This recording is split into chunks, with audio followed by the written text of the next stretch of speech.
The Magic Book. There was once an old couple named Peter and Kirsten who had an only son called Hans. From the time he was a little boy, he had been told that on his 16th birthday he must go out into the world and serve his apprenticeship. So, one fine summer morning, he started off to seek his fortune, with nothing but the clothes he wore on his back. For many hours he trudged on merrily, now and then stopping to drink from some clear spring or to pick some ripe fruit from a tree. The little wild creatures peeped at him from beneath the bushes, and he nodded and smiled and wished them good morning. After he had been walking for some time, he met an old white-bearded man who was coming along the footpath. The boy would not step aside, and the man was determined not to do so either. So they ran against one another with a bump. "It seems to me," said the old fellow, "that a boy should give way to an old man." "The path is for me as well as for you," answered the young man saucily, for he had never been taught politeness. "Well, that's true enough," answered the other mildly. "And where are you going?" "I'm going into service," said Hans. "Then you can come and serve me," replied the man.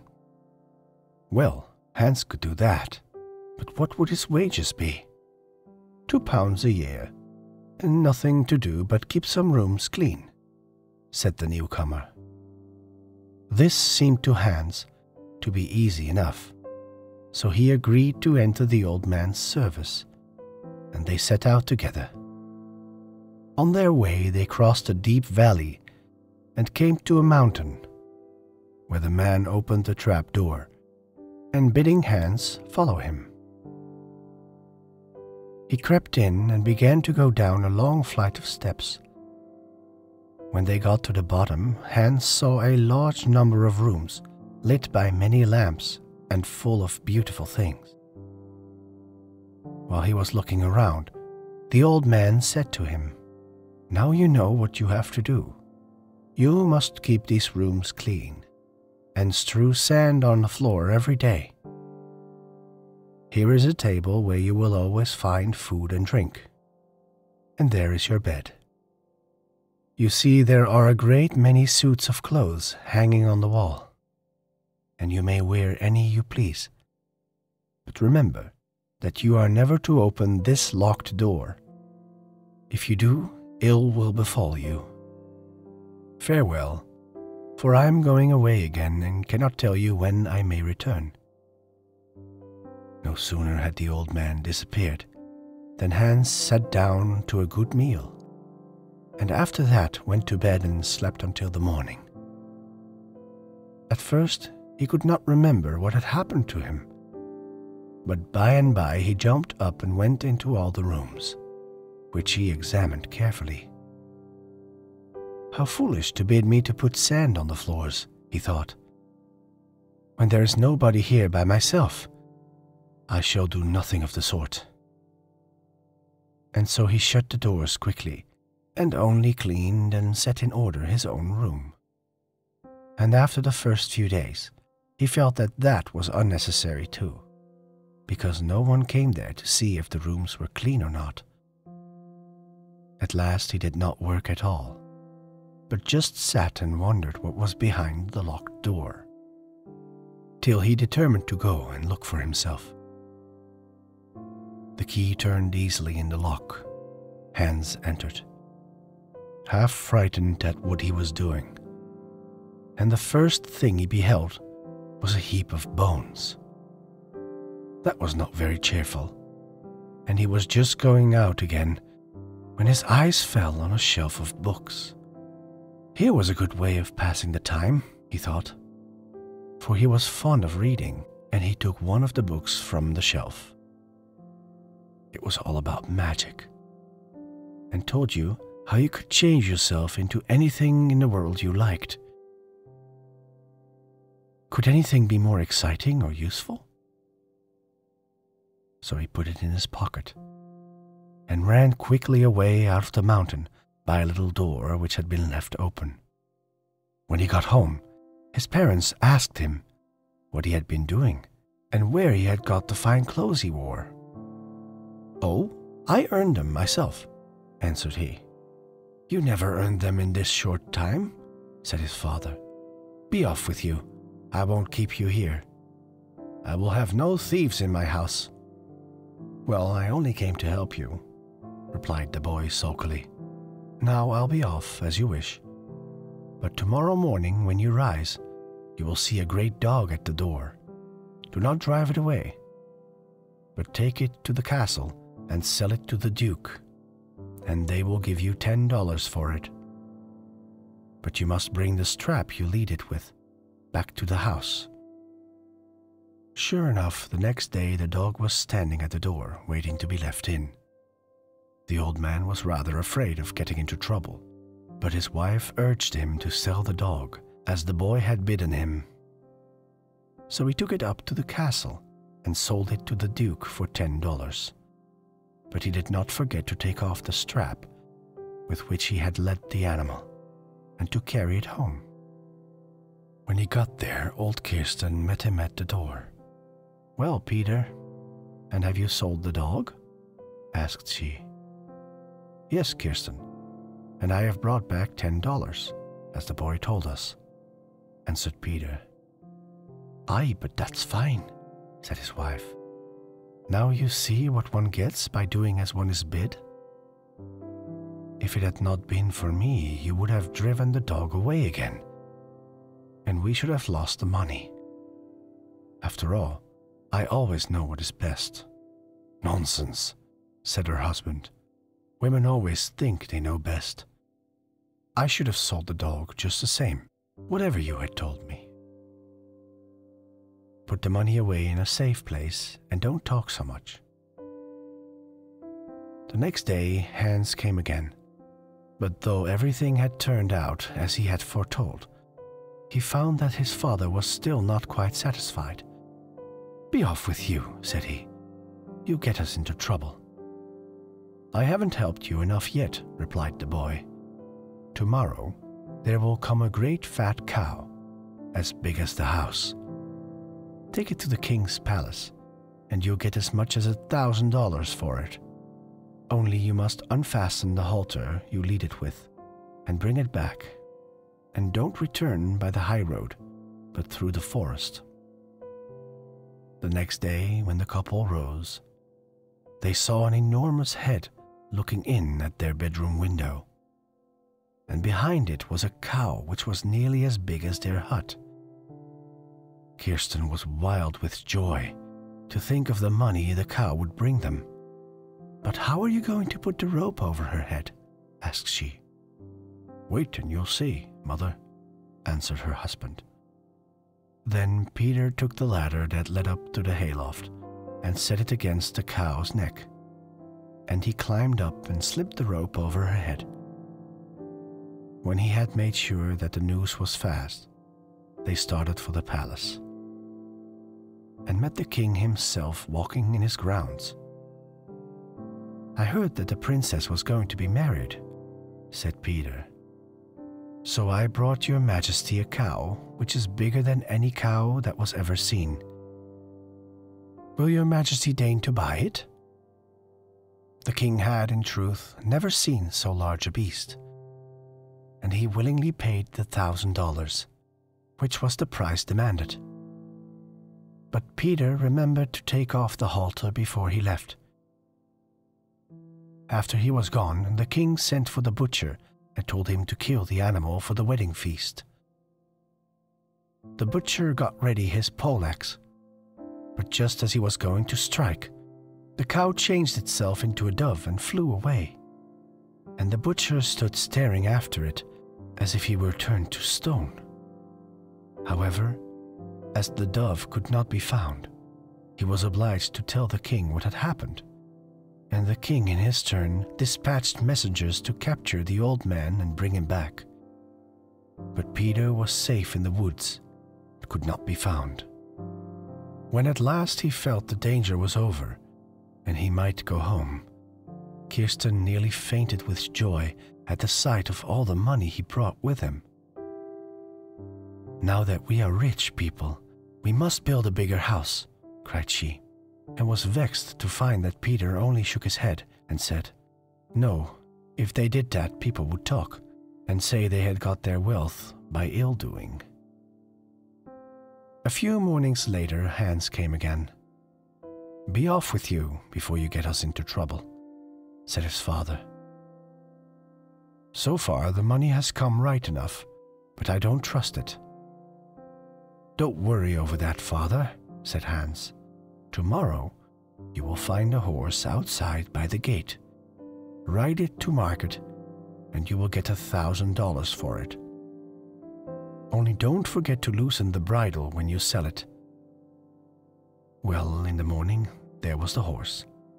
Kirsten had never seen so fine an animal. "Take care it doesn't hurt you, Peter," said she. "Nonsense, wife," answered he crossly. "When I was a lad I lived with horses and could ride anything from 20 miles round." But that was not quite the truth, for he had never mounted a horse in his life. Still, the animal was quiet enough, so Peter got safely to market on its back. There he met a man who offered $999 for it, but Peter would take nothing less than 1,000. At last there came an old grey-bearded man who looked at the horse and agreed to buy it. But the moment he touched it, the horse began to kick and plunge. "I must take the bridle off," said Peter. "It is not to be sold with the animal, as is usually the case." "I'll give you $100 for the bridle," said the old man, taking out his purse. "No, I can't sell it," replied Hans's father. $500. "No, 1,000. At this splendid offer, Peter's prudence gave way. It was a shame to let so much money go, so he agreed to accept it. But he could hardly hold the horse. It became so unmanageable. So he gave the animal in charge to the old man and went home with his $2,000. Kirsten, of course, was delighted at this new piece of good fortune and insisted that the new house should be built and land bought. This time Peter consented, and soon they had quite a fine farm. Meanwhile, the old man rode off on his new purchase, and when he came to a smithy, he asked the smith to forge shoes for the horse. The smith proposed that they should first have a drink together, and the horse was tied up by the spring whilst they went indoors. The day was hot, and both men were thirsty, and, besides, they had much to say. And so the hours slipped by and found them still talking. When the servant girl came out to fetch a pail of water, and, being a kind-hearted lass, she gave some to the horse to drink. What was her surprise when the animal said to her, "Take off my bridle, and you will save my life." "I dare not," said she. "Your master will be so angry." "He cannot hurt you," answered the horse, "and you will save my life." At that she took off the bridle, but nearly fainted with astonishment when the horse turned into a dove and flew away as the old man came out of the house. Directly he saw what had happened, he changed himself into a hawk and flew after the dove. Over the woods and fields they went, and at length they reached a king's palace surrounded by beautiful gardens.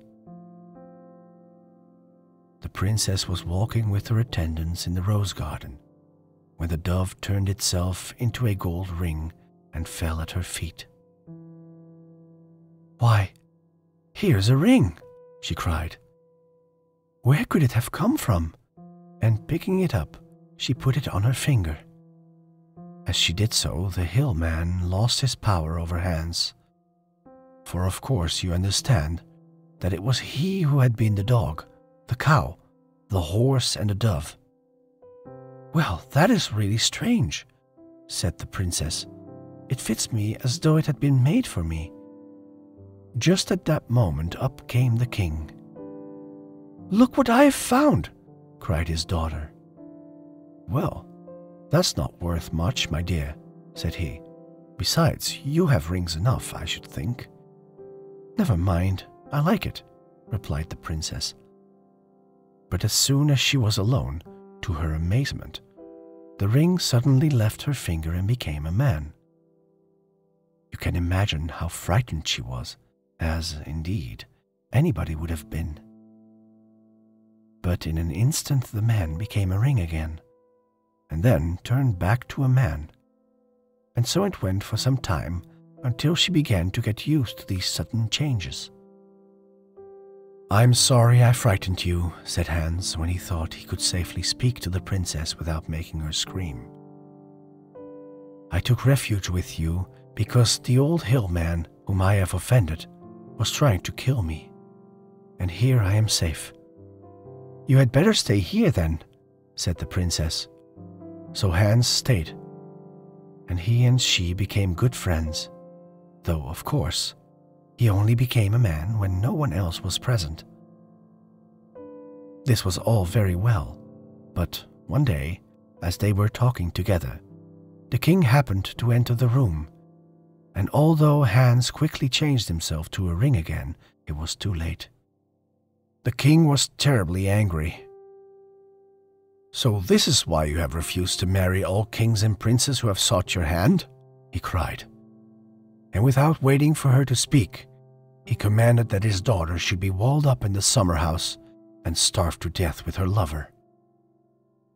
That evening the poor princess, still wearing her ring, was put into the summer house with enough food to last for 3 days, and the door was bricked up. But at the end of a week or two, the king thought it was time to give her a grand funeral, in spite of her bad behavior, and he had the summer house opened. He could hardly believe his eyes when he found that the princess was not there, nor Hans either. Instead, there lay at his feet a large hole, big enough for 2 people to pass through. Now what had happened was this. When the princess and Hans had given up hope and cast themselves down on the ground to die, they fell down this hole, and right through the earth as well. And at last they tumbled into a castle built of pure gold on the other side of the world. And there they lived happily. But of this, of course, the king knew nothing. "Will anyone go down and see where the passage leads to?" he asked, turning to his guards and courtiers. "I will reward splendidly the man who is brave enough to explore it." For a long time nobody answered. The hole was dark and deep, and if it had a bottom, no one could see it. At length, a soldier who was a careless sort of fellow offered himself for the service, and cautiously lowered himself into the darkness. But in a moment he too fell down, down and down. Was he going to fall forever? He wondered.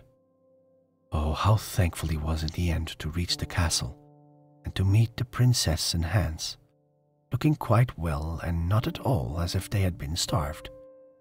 They began to talk, and the soldier told them that the king was very sorry for the way he had treated his daughter, and wished day and night that he could have her back again.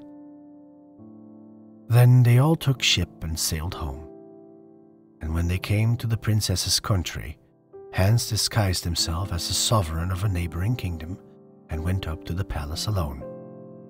He was given a hearty welcome by the king, who prided himself on his hospitality, and the banquet was commanded in his honor. That evening, whilst they sat drinking their wine, Hans said to the king, "I have heard the fame of your majesty's wisdom, and I have traveled from far to ask your counsel. A man in my country has buried his daughter alive because she loved a youth who was born a peasant. How shall I punish this unnatural father?" for it is left to me to give judgment." The king, who was still truly grieved for his daughter's loss, answered quickly, "Burn him alive and strew his ashes all over the kingdom." Hans looked at him steadily for a moment, and then threw off his disguise. "You are the man," said he, "and I am he who loved your daughter," and became a gold ring on her finger. "She is safe and waiting not far from here, but you have pronounced judgment on yourself." Then the king fell on his knees and begged for mercy, and as he had in other respects been a good father, they forgave him. The wedding of Hans and the princess was celebrated with great festivities, which lasted a month. As for the hillman, he intended to be present. But whilst he was walking along a street which led to the palace, a loose stone fell on his head and killed him. So Hans and the princess lived in peace and happiness all their days. And when the old king died, they reigned instead of him.